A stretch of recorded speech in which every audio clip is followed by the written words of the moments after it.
It could be worse. You'll just get over it. Have these phrases been thrown at you while you're complaining about a concerning aspect of your life? If your answer is yes, then chances are you have encountered toxic positivity. What is toxic positivity, you might be wondering? Toxic positivity is the belief that no matter how bad things are going on in your life, you should only focus on the bright side of it. Sounds pretty good, right? But what if I told you that approaching life in such a manner and repressing emotions that are deemed to be negative can actually cause physical stress on your body and lead to memory problems? Concerned yet? Emotions are very complex. They come in a wide range and differ from one individual to another. They are not made out of a specific something, but rather come from the arousal of the nervous system, which is linked to all sorts of brain chemicals. There are four main brain chemicals. We've got oxytocin, the love hormone, dopamine, the reward and motivation hormone, serotonin, the happiness hormone, and adrenaline, the fight or flight hormone. Simply put, emotions are just combinations of these four main hormones in different quantities.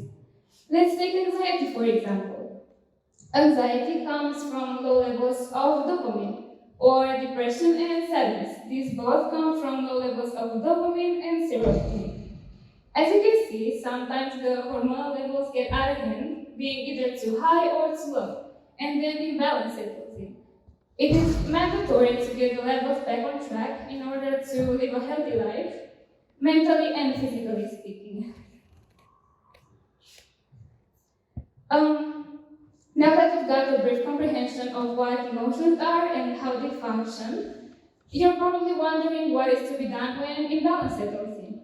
As a human being myself, I have experienced negative sentiments, and I have gathered a few pieces of advice and tricks on how to deal with them in a healthy way.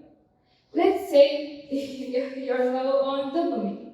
If you're low on dopamine, then put your clothes on, put your shoes on, and straight to the park.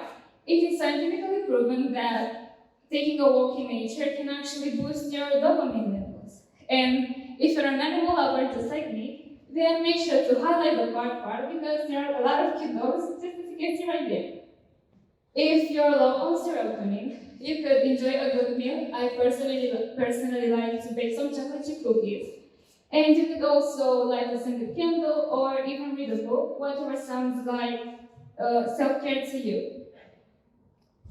When oxytocin levels are low, then you should practice physical affection. So grab the person who is nearest and dearest to your heart and ask them for a hug. And if that's not possible, then you could hug your pet. If none of this sounds like a therapy to you, then you could try taking out by crying, by art, or if smashing stuff sounds like your therapy, then go to a reach room. Thus far, these tricks have been helping me, so next time someone tells you to bottle it up, you should try one of these tricks. Let's go.